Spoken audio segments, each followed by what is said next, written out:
In late 2003, one of Yosemite National Park's most reliable rangers and her trusted horse disappeared during a routine patrol. The wilderness offered up no secrets, and the case was eventually scaled back, leaving a father to search alone. 5 years later, a startling discovery made by geology students in an isolated ravine finally provided an answer to where her horse was. And in doing so, unlocked a far darker question about her own fate. The static that crackled from the dispatch radio at Yosemite National Park headquarters wasn't unusual for a late September evening in 2003. It was the sound of distance of granite walls and dense pine forests interfering with the signal. But the silence that followed the static was deeply wrong. Rick Sandoval, the dispatcher on duty, leaned closer to his console. He'd been running through the end-of-shift check-ins, a routine litany of call signs and acknowledgments. Every ranger had reported in, their voices clear or faint depending on their location in the sprawling wilderness. Every ranger except one. He keyed the microphone again. Dispatch to Ranger 3 David. Radio check over. More silence. Not even the telltale click of a keyed mic in response. Ranger Anna Lockhart, call sign 3. David was one of the most dependable people on the force. At 29, she had a quiet competence that commanded respect. She was never late, never sloppy. A missed check-in was so out of character, it immediately set a low hum of anxiety through the small control room. Sandoval followed protocol, waiting 5 minutes before trying again, the clock on the wall ticking with agonizing slowness. The sun was dipping below the colossal granite domes, painting the sky in fiery oranges and purples, but the beauty was lost on him. As twilight began to bleed into the valley, the park transformed from a natural wonder into a labyrinth of shadows. When his second and third calls went unanswered, the hum of anxiety escalated to a sharp alarm. Anya was on patrol in a quiet northern sector of the park, a network of trails less frequented by tourists. She was on horseback riding Orion, her steady and trusted chestnut partner, for the last 4 years. A ranger and their horse are a single, highly capable unit. For both to vanish without a trace was not just improbable, it was nearly impossible. The official process began to churn. Senior rangers were notified. A preliminary search plan was hastily sketched out on a large topographic map. Anya's patrol route highlighted in yellow. But before the first search team had even gathered their gear, the front door of the headquarters swung open. It was David Lockhart, Anya's father. In his late 50s, with the weathered face and steady gaze of a man who had spent a lifetime reading the landscape, David was a legend in the park. He had retired from the very same ranger station just 2 years prior. He didn't need a call from dispatch to know something was wrong. He felt it in the crisp evening air, in the rhythm of the park he knew as well as his own heartbeat. He didn't ask frantic questions. His voice was low and steady, but carried an undeniable urgency that cut through the procedural calm. He looked at the map, his finger tracing a path Anya knew well. He confirmed her patrol sector, her start time, her expected route. He knew the terrain, the pitfalls, the hidden dangers the maps didn't show. He was the first to say what the other rangers were only beginning to fear. This wasn't a broken radio or a simple delay. Anya was in trouble. His presence galvanized the response. The official missing person report was fast-tracked. As full darkness consumed Yosemite Valley, the first search teams deployed. Headlamps cut sharp, lonely beams through the immense blackness of the forest. Rangers on foot and horseback moved out, their calls for Anya echoing off the silent granite walls. They focused on the primary trails, the logical places to start. They checked the river banks and the edges of the meadows, but the park offered no clues. There were no tracks veering off the path, no spooked horse, no discarded piece of equipment. It was as if Ranger Anna Lockhart and her horse Orion had ridden into the wilderness and simply been erased from the earth. The search had begun, but it was a search for a ghost in a landscape that guards its secrets jealously. In the first frantic days of the search, hope was a dwindling but still palpable resource. It fueled the rangers as they pushed deeper into the back country, their efforts a race against the clock. But the wilderness remained stubbornly silent. Then on the third day, a thread of information emerged that seemed to pull the entire chaotic investigation into a single terrifying focus. A pair of hikers, visibly shaken, reported a harrowing encounter. They had been on a trail in a rugged, heavily forested basin several miles east of Anna's designated patrol route when they were charged by a large, aggressive black bear. They described its behavior as predatory and unnatural, forcing them to scramble up a rock face to escape. The report was electric. It was specific, credible, and provided a chillingly plausible explanation for what might have happened to a lone ranger and her horse.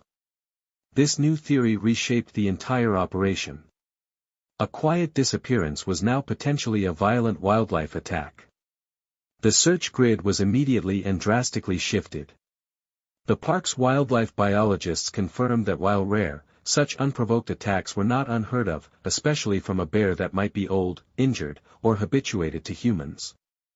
The focus moved from Anna's intended path to the vast unforgiving terrain of the bear's territory.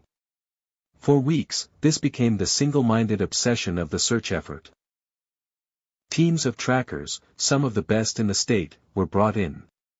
They scoured the dense manzanita thicket and steep canyons looking for any sign. A torn piece of fabric, a discarded ranger badge, the tracks of a panicked horse. A helicopter buzzed overhead. Its thermal imaging cameras scanning for any heat signature that might be a body. But the aggressive bear was never located, and the search area, a sprawling expanse of jagged rocks and impenetrable forest, yielded nothing. The lead that had burned so brightly, had led them into a dead end, consuming precious time and resources, and ultimately extinguishing the last embers of hope for a swift resolution. As autumn turned to winter, the official search was formally scaled back. The case of Anna Lockhart was reclassified from an active search to an open investigation, a bureaucratic term for a mystery left to fester. For the National Park Service, it was a tragic but closed chapter. For David Lockhart, it was the beginning of a long solitary vigil. He refused to let his daughter's memory be archived in a dusty file cabinet. While the official investigation went dormant, his began in earnest. David's small home just outside the park boundaries transformed into a private command center. The walls of his study, once covered with family photos, were now dominated by topographic maps pinned side by side, creating a massive, sprawling chart of Yosemite's northern half. He began a methodical process born from a lifetime of experience. He pulled old survey maps from the park archives, some dating back to the turn of the 20th century, and painstakingly cross-referenced them with modern trail guides. He was looking for the spaces in between, the forgotten paths that official searches bound by procedure and liability would never touch. He knew Anna shared his love for the park's hidden history, and often explored these old game trails and miners' paths.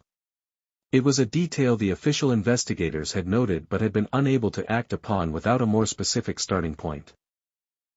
For the next 5 years, David's life found a new somber rhythm.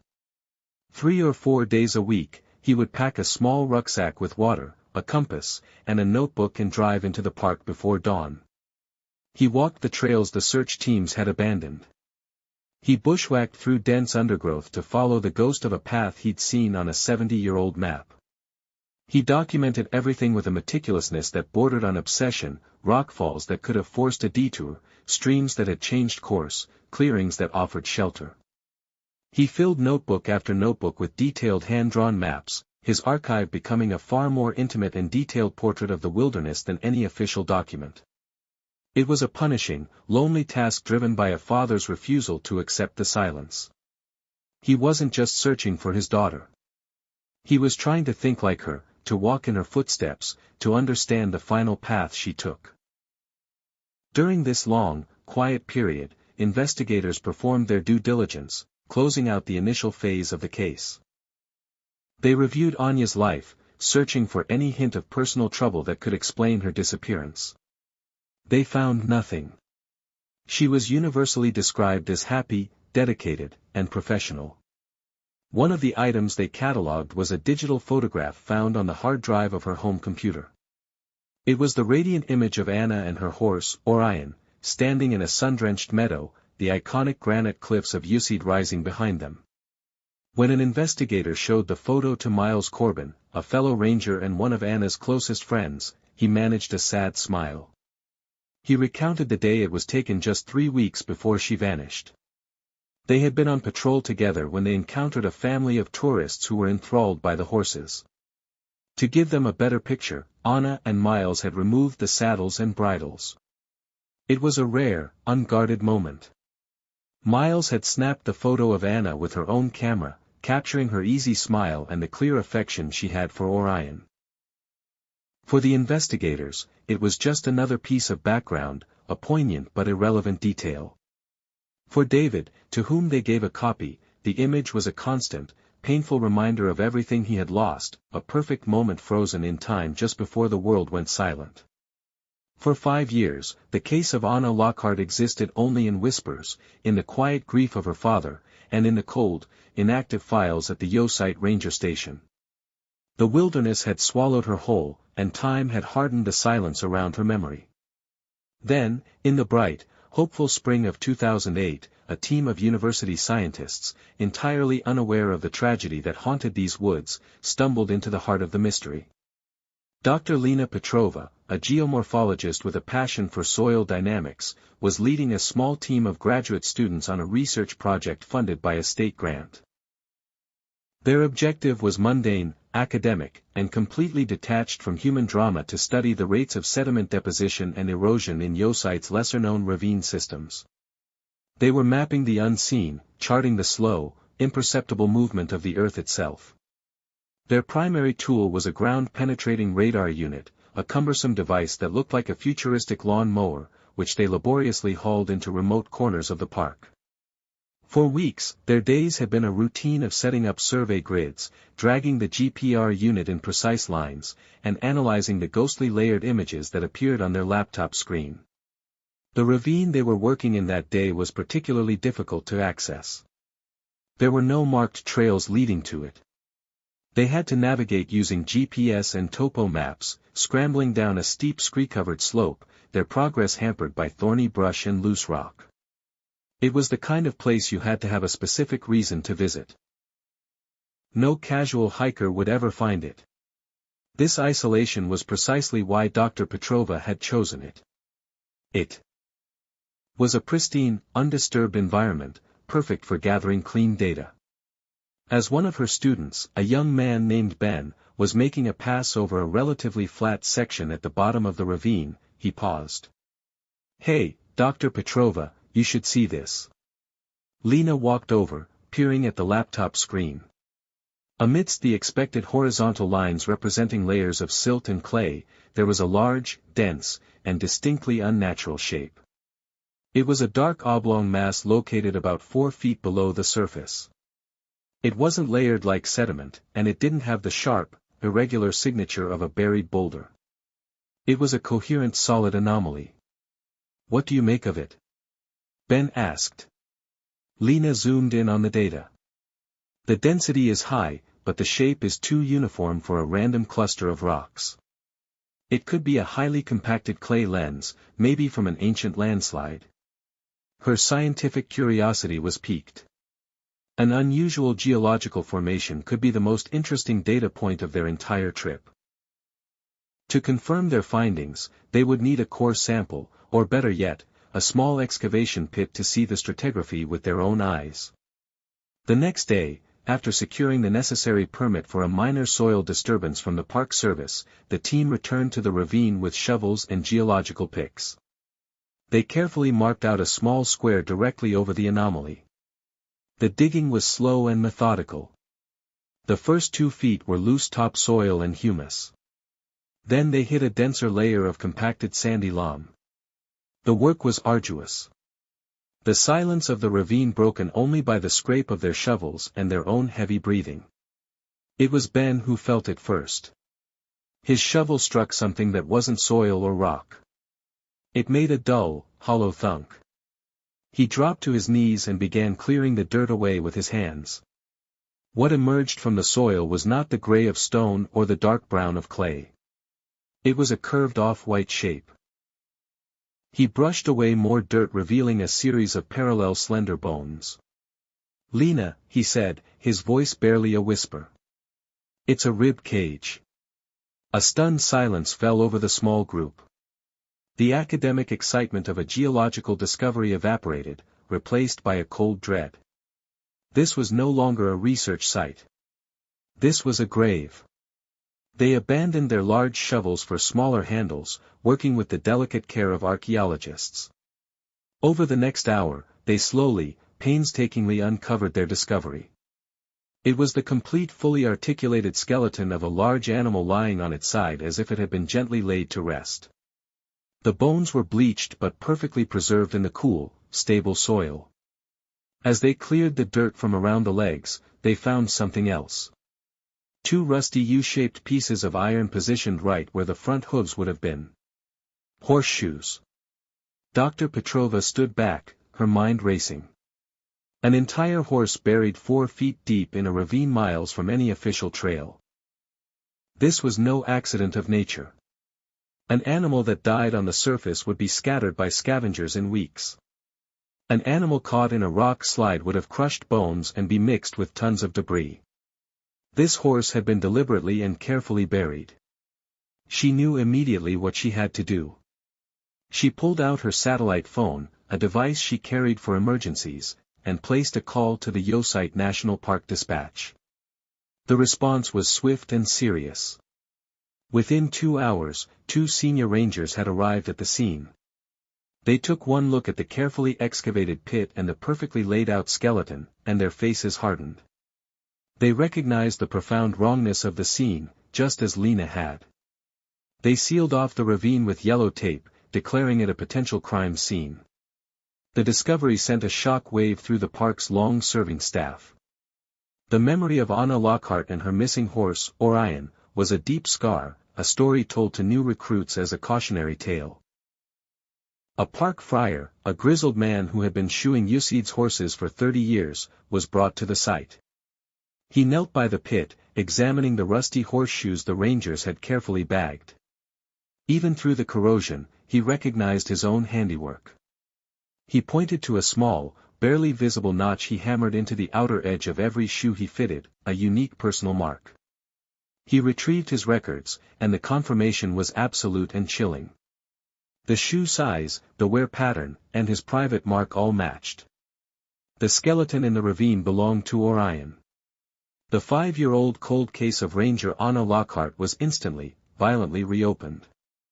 The discovery answered one question, but posed a dozen more terrifying ones. They had found her horse, but where was she? The careful burial ruled out the longest bear attack theory and pointed squarely at human intervention. But why bury the horse and not the rider? Was she still out there? The grim discovery in the quiet ravine had not provided closure. It had only deepened the chasm of the unknown.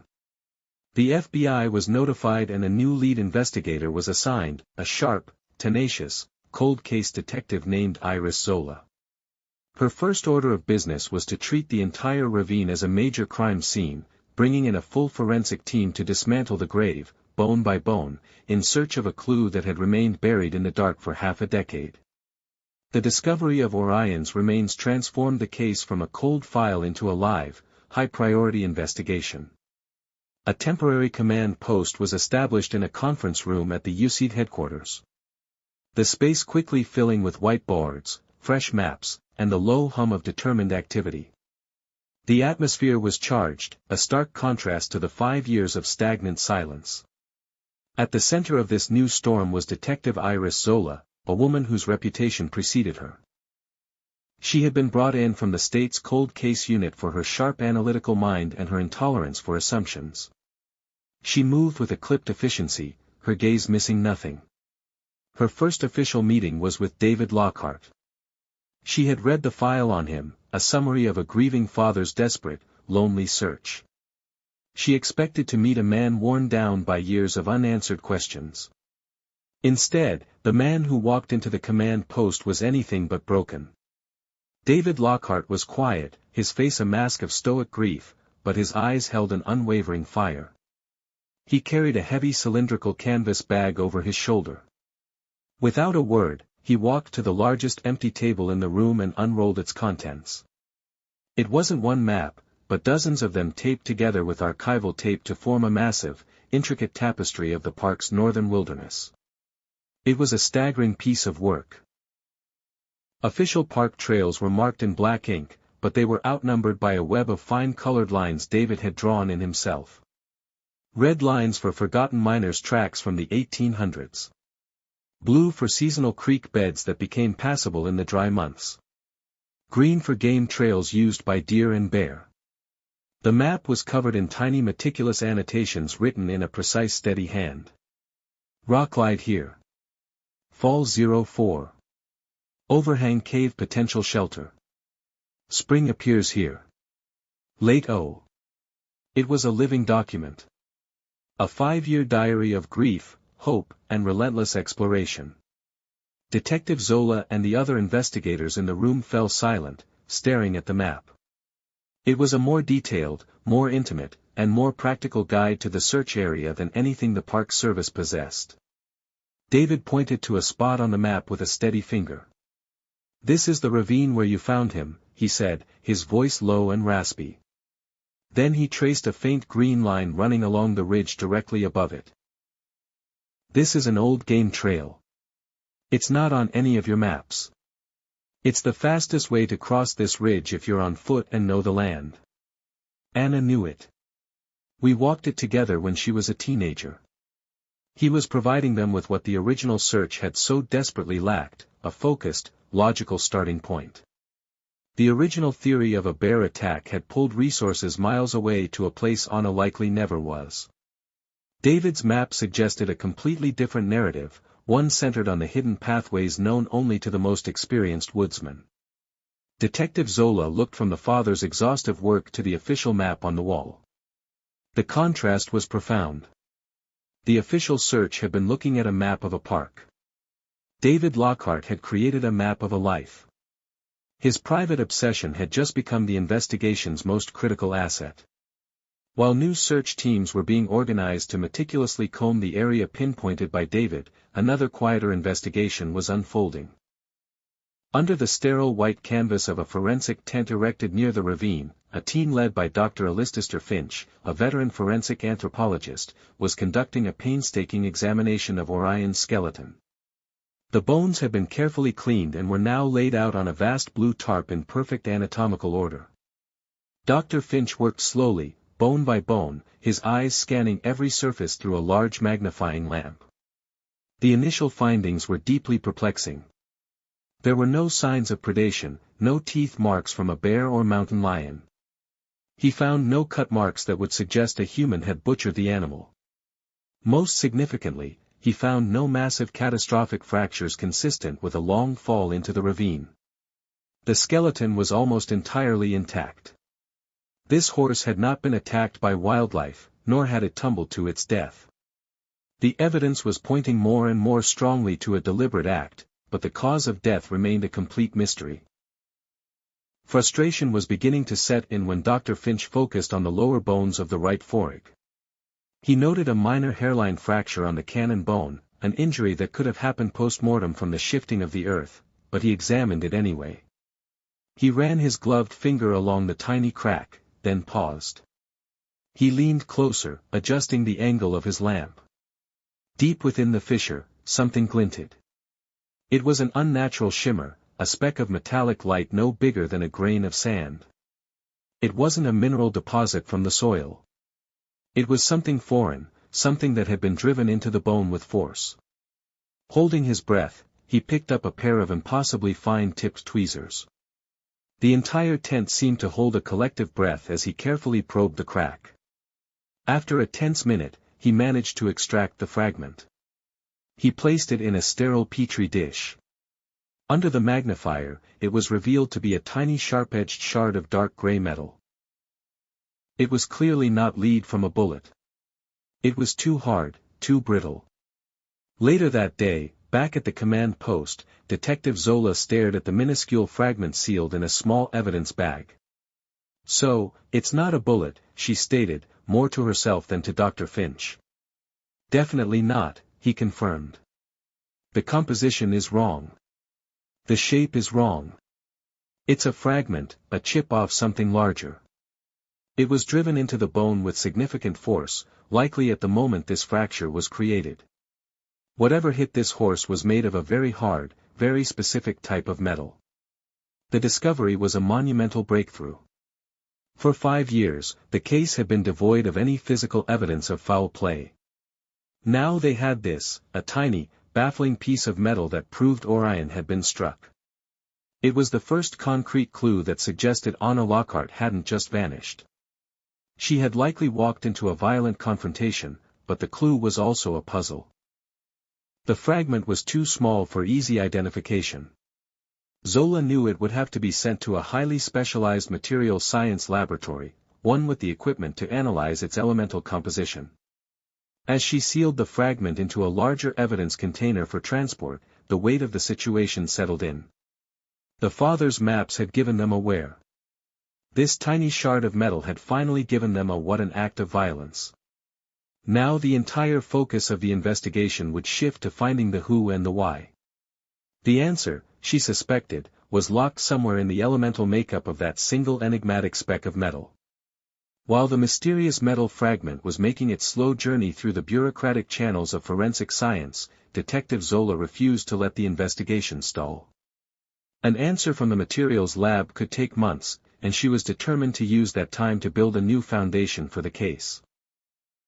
The discovery of Orion's violent death and deliberate burial had rendered the original 2003 investigation files almost obsolete.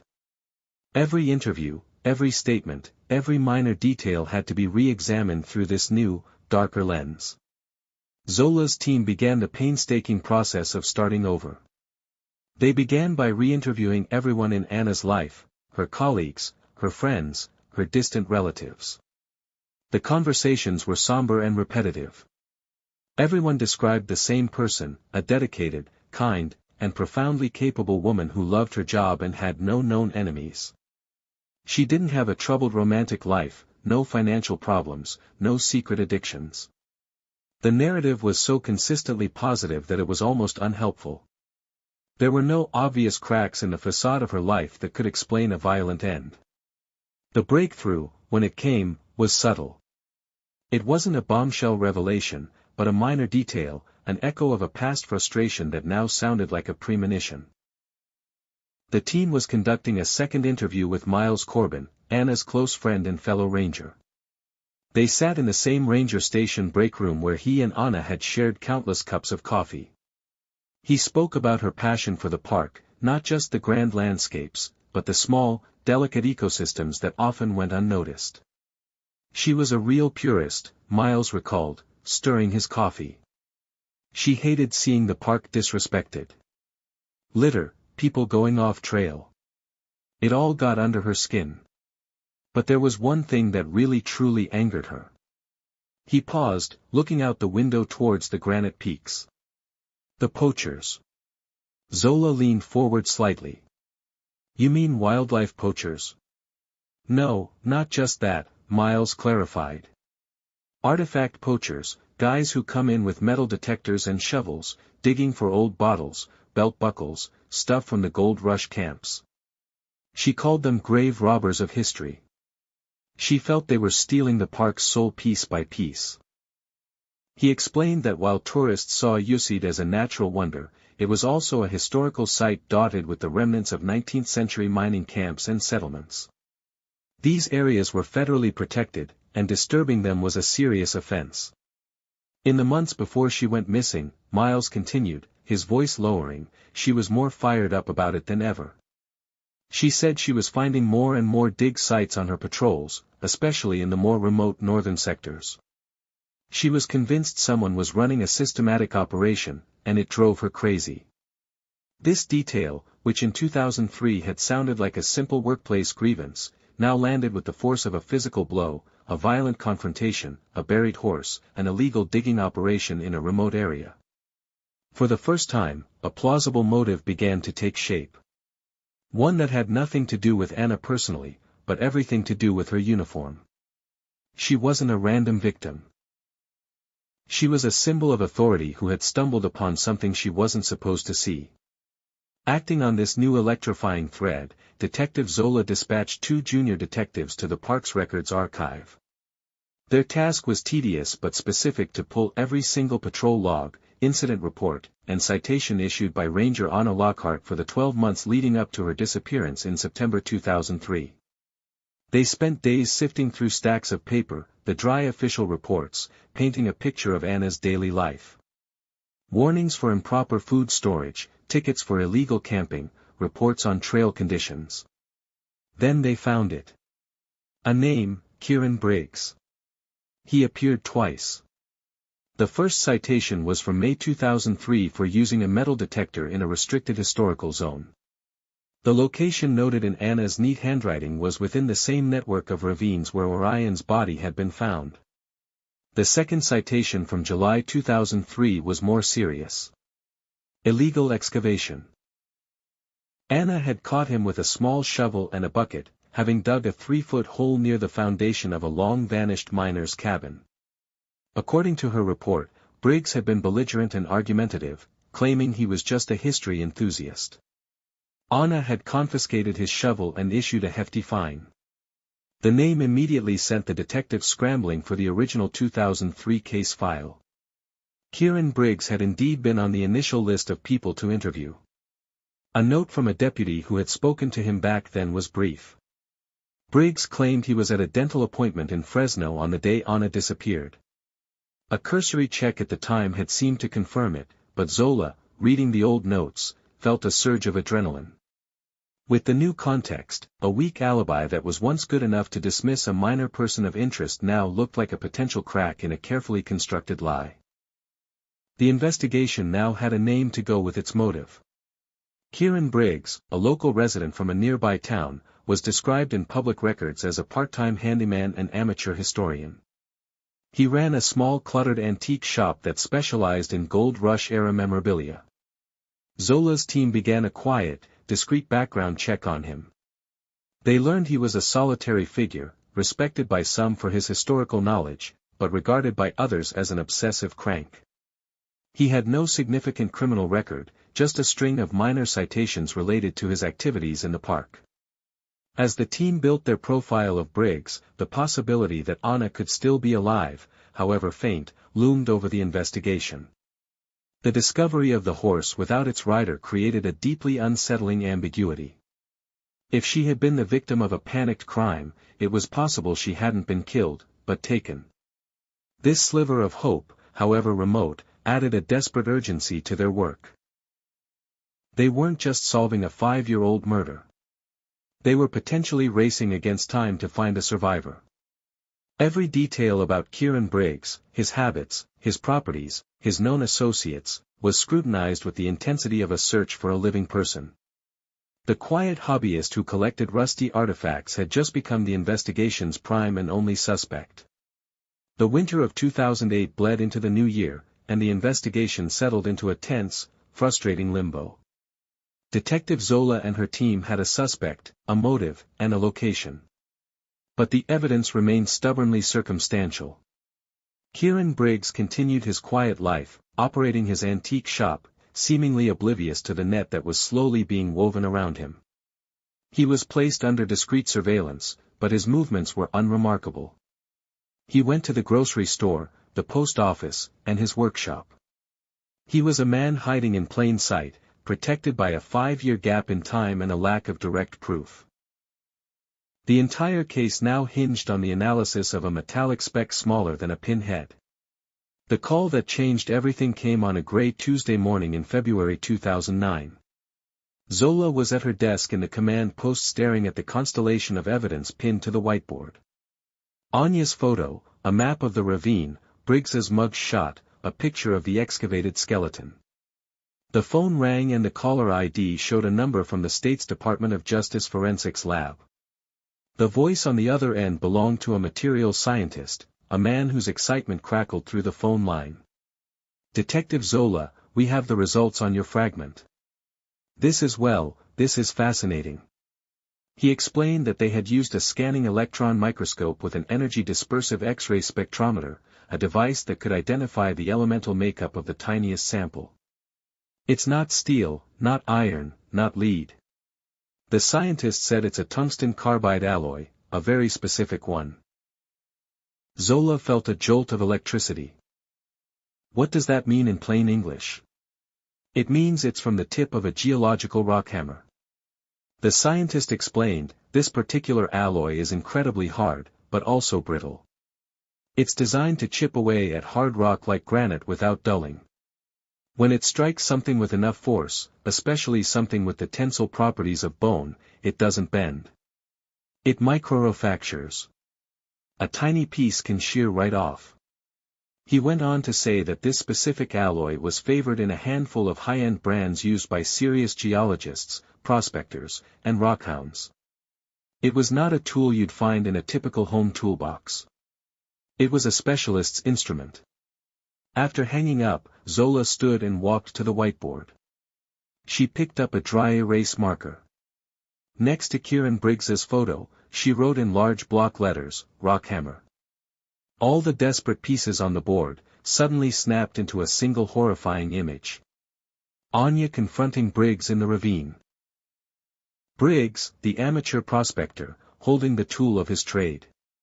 A moment of panic, a violent swing. The lab result was the linchpin. It was the direct physical link between the victim's horse and the suspect's illegal hobby. It transformed the theory of a confrontation over artifact poaching into a near certainty.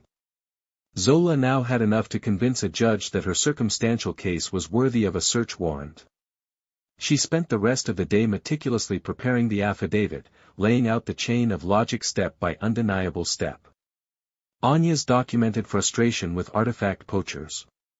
Her specific citations issued to Kieran Briggs in the very area of the crime. The discovery of the buried horse proving a violent cover-up. And now the forensic link to a specialized tool used for the exact activity Briggs was engaged in. A judge signed the warrant before the end of the day.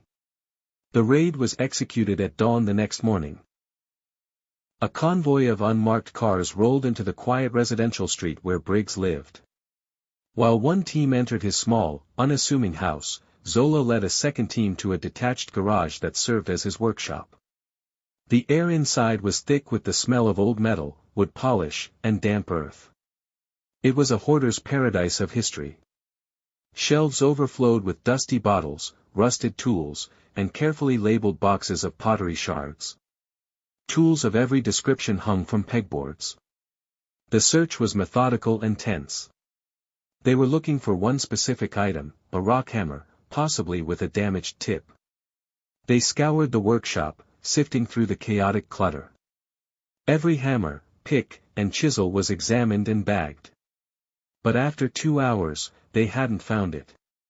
A cold knot of doubt began to form in Zola's stomach. Had he gotten rid of it years ago? Was it at the bottom of a lake? Just as the initial search of the workshop was winding down, a specialist from the National Park Service's Historical Preservation Office, who had accompanied the team, called Zola over to a set of flat file drawers. "Detective, you need to see this." He had opened a drawer to reveal dozens of artifacts, each nestled in its own foam cutout and meticulously labeled. He pointed to a collection of square-headed iron nails. "These are from the 1850s. They were only used in the structures at the old Pinyon Creek logging camp." He then pointed to a shard of blue and white ceramic. "And this is a specific pattern of English earthenware. We have found other pieces, but only at one site." Zola felt her pulse quicken. "Where is that site?" The historian looked up at her, his expression grim. "It's a small, historically significant minor settlement from 1852. Its location is deep inside the same ravine system where you found the horse." It was the checkmate moment. They hadn't found the murder weapon, but they had found something just as damning. Briggs hadn't just been dabbling. He had been systematically looting a protected archaeological site. The very site Anya was likely patrolling when she disappeared. His collection was a detailed catalogue of his crimes, proving he had been there, proving he was lying, and providing an ironclad motive for silencing a federal officer who had caught him in the act. They might not have found the hammer, but they had found his entire reason for using it. The circumstantial case was now overwhelming. Zola picked up her radio. "We have enough," she said. "Bring him in." Kieran Briggs was brought to the command post, not to his local police station. Detective Zola wanted him on her turf in a room where the walls were covered with the ghost of Anna Lockhart. He walked in with an air of aggrieved indignation, a man bothered by a bureaucratic mistake. He was of average height and build, with pale, watchful eyes that darted around the room, taking in the maps and photos before settling on Zola. He maintained his composure as she began the interview, recounting the same flimsy alibi he had given 5 years earlier. "I told the other officer in 2003, he said, his voice a reedy monotone. "I was in Fresno that day. I had a root canal. You can check." "We did check, Kieran," Zola replied calmly, her voice even. "We checked back then, and we checked again. You had an appointment." "That's true. But you can let it that morning. The dental office records are very clear, so I'll ask you again. Where were you on September 23, 2003? A flicker of panic appeared in Briggs's eyes, a brief disruption in his carefully maintained calm. The foundation of his 5-year-old lie had just crumbled. He stammered, trying to backpedal, suggesting a mix-up in dates, but the certainty in Zola's voice was absolute. She let the silence hang in the air for a moment before she slid a series of photographs across the table. They were high-resolution images of the artifacts from his workshop. The square nails, the ceramic shards. "These were found in your workshop this morning, Kieran," she said. "Our expert from the Park Service has identified them. They come from a single protected historical site, a site deep in the ravine where we found Anya's horse." Briggs stared at the photos, his face paling. The evidence of his secret obsession was laid out before him, irrefutable proof of his illegal activities. He looked trapped. Zola pushed the final piece across the table. It was a magnified image of the tiny tungsten carbide fragment pulled from Orion's bone. "And then there's this," she said softly. "Our lab found it embedded in the horse's leg bone. It's a chip from the tip of a geological rockhammer, the kind of man who digs for artifacts might carry." The fight went out of him. It was as if a string had been cut, and the puppet-like facade of the harmless hobbyist collapsed. His shoulders slumped. His face, which had been a mask of defiance, crumpled into a portrait of pathetic self-pity. He stared at the table for a long time, the silence in the room broken only by the hum of a computer. When he finally spoke, his voice was a broken whisper. "I didn't mean for it to happen," he began, the confession tumbling out, a torrent of words held back for half a decade. He explained that he was in the ravine that day, digging at his secret spot. He had just unearthed a rare intact bottle when he heard the sound of a horse. He looked up to see Anna Lockhart on Orion standing on the ridge above him looking down. He said she didn't shout. She just dismounted and made her way down into the ravine, her expression one of grim disappointment. "She knew who I was," Briggs recounted, his voice trembling. "She recognized me from the last time. She told me I was done, that this time she was taking me in. She said I was under arrest for a federal felony." The words felony arrest sent a wave of pure panic through him. He saw his entire world imploding. His precious collection, the work of years, would be confiscated. He would go to prison. He said he begged her, pleaded with her to just take the bottle and let him go. But Anya was resolute. She reached for her radio. I lost it," Briggs whispered. "My hammer was in my hand. I didn't even think. I just swung." He described the sickening thud as the hammer struck her head. She collapsed without a sound. The horse Orion became frantic, rearing and pulling at its res. In his frenzy, terrified the noise would attract attention, Briggs lunged at the animal, swinging the hammer wildly to silence it. The second part of his confession was even more chilling, delivered with a detached, methodical coldness that belied his earlier panic. The violence was over and a different part of his mind took control. The meticulous, obsessive planner. He knew he had to make them disappear. The horse was a dead weight, impossible to move far. He spent hours digging the pit deeper with his confiscated shovel, eventually rolling the massive animal in and burying it. He worked all through the afternoon and into the night, guided by the moonlight. But Anna was different. He was determined that she would never ever be found. He couldn't bury her there. The risk of a future discovery was too great. He spoke of a place he knew, a place he had found years earlier while exploring off-trail. A deep vertical cave, a narrow fissure in a rock face, hidden behind a curtain of dense manzanita brush and poison oak. It was a perfect hiding place, a natural tomb. He described how he carried her body, a grueling, nightmarish journey of several miles through the dark woods. He pushed her into the fissure, listening as her body tumbled into the blackness. He was certain no one would ever find her there. It was a place that didn't exist on any map, a secret kept by him and the silent pines. When he finished, a profound quiet settled over the room. The 5-year mystery was solved. There was no complex conspiracy, no shadowy organization. There was only a pathetic, obsessive man, a moment of panicked violence, and a desperate, chillingly effective cover-up. Detective Zola looked at the broken man across the table, then picked up her radio to give the order. A specialized search and rescue team was to be mobilized. Kieran Briggs was going to lead them back to the pines, back to the secret grave where Anna Lockhart had lain hidden for more than 5 years. The journey to Anna's final resting place was a somber, silent procession. Kieran Briggs, stripped of his indignant facade and now shackled, led the way, his steps shuffling and uncertain. He was flanked by 2 deputies. Behind them walked Detective Zola and David Lockhart. David had insisted on being there. After 5 years of searching the wilderness alone, he would not let his daughter be brought out of it without him. A specialized search and rescue team, experts in high-angle and confined space recovery, followed with heavy bags of ropes, harnesses, and lighting equipment. They moved through the dense forest, following a path that wasn't a path at all, pushing through thorny undergrowth and over fallen logs.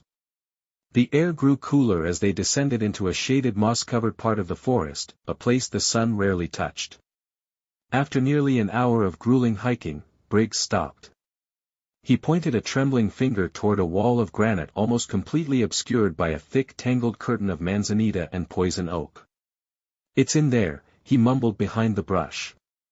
"If you didn't know it was there, you would walk past it 1,000 times and see nothing." It was not a cave in the traditional sense, but a deep vertical fissure in the rock, no wider than a man's shoulders. It was a scar in the earth, a crack leading down into absolute blackness. The S-team went to work with professional quietude, clearing the brush from the opening and setting up a complex system of anchors and pulleys on the sturdy pines nearby. The lead rescuer, a man named Gavin, did a final check on his harness and headlamp before giving a nod to his team. He was to be lowered into the fissure. The air that breathed out of the opening was cold and smelled of damp earth and deep thyme. David Lockhart stood back, his face a chiseled mask of grief, watching as the rescuer disappeared into the dark maw of the earth. The only sounds were the soft whir of the pulley system and the occasional dislodged pebble skittering down into the depths. The radio on Gavin's chest crackled to life every few minutes with a progress report, descending past 20 feet, 40 feet walls are narrow but stable. Minutes stretched into an eternity. Then after what felt like a lifetime, Gavin's voice came over the radio, calm and professional, but heavy with the weight of his discovery. "I have contact. I have visual confirmation of human remains." A collective silent breath was released by the team above ground. Zola placed a steadying hand on David Lockhart's shoulder. He didn't flinch, his eyes fixed on the black opening in the rock as if he could see through the stone and soil to his daughter below. The recovery was slow and incredibly delicate. Gavin worked in the cramped darkness, carefully securing Anna's remains in a specialized recovery bag. The process was one of profound respect, a rescue mission 5 years too late. Finally, the signal was given. The team above began to haul the line, bringing their fallen colleague home. As the bag was gently laid on a tarp near the opening, a heavy silence settled over the small clearing.